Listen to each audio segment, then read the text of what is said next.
হযরত সৈয়দুনা জাবির বিন আব্দুল্লাহ রাদিয়াল্লাহু তাআলা আনহু থেকে বর্ণিত, রাসূল করিম সাল্লাল্লাহু আলাইহি ওয়াসাল্লাম ইরশাদ করেন, রমজান মুবারক মাসে আল্লাহ তাআলা আমার উম্মতকে এমন 5টি বিশেষ নিয়ামত দান করেছেন যেটা আমার পূর্বে অন্য কোনো নবীর উম্মতকে আল্লাহ তাআলা দান করেননি।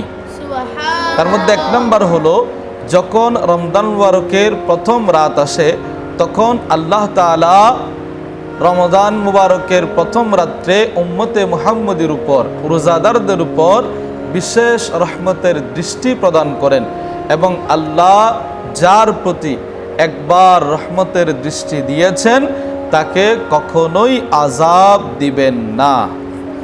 2 নম্বর, সারাদিন রোজা রেখে রোজাদারদের মুখ থেকে সন্ধ্যাবেলায় যে দুর্গন্ধ বের হয়, আল্লাহ তাআলার কাছে রোজাদারের সেই দুর্গন্ধ মেশকে আম্বরের চাইতেও উত্তম হয়ে যায়।